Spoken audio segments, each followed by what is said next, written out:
it's because the nails come off when it's windy and stormy, just like it's been last week. In today's story, we're going to hear another roof that Jesus was involved in, but this time it wasn't a storm that made the roof get damaged.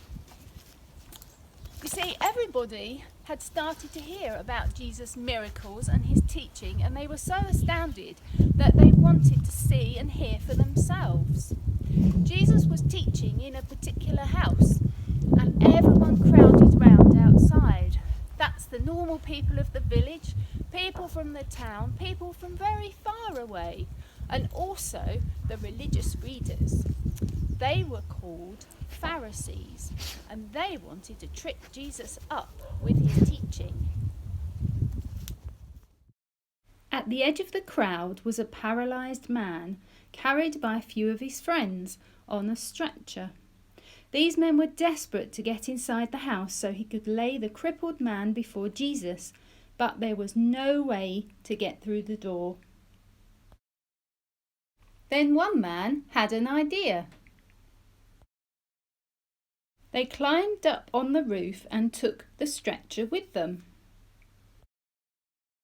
They broke a hole through the ceiling and lowered their friend down in front of Jesus.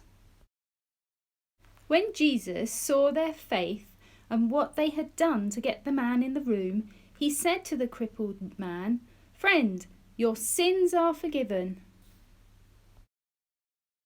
When the scribes and the Pharisees heard that, they didn't like it at all. They started talking among themselves. "Who does this man think he is? Only God can forgive sins. Jesus is blaspheming against God."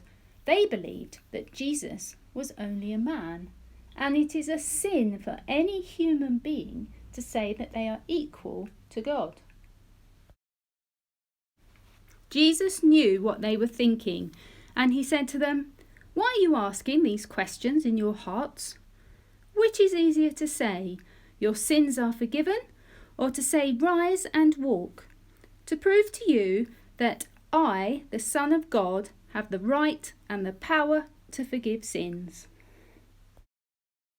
He turned to the man who was paralysed and said, "I say to you, get up, pick up your bed, and go home." As soon as Jesus said this, the crippled man stood up, picked up his stretcher, and went home, glorifying God as he left.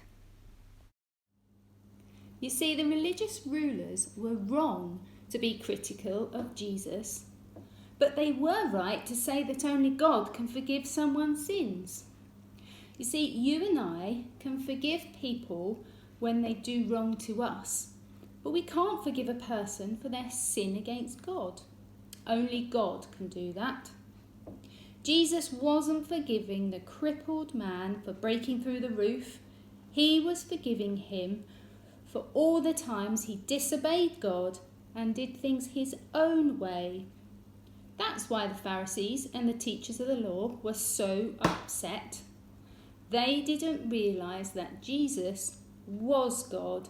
They didn't know that Jesus would die on the cross to take the punishment for the crippled man's sins and ours, so he and we could be forgiven. Jesus knew their questions needed answers, and he used this healing to teach them.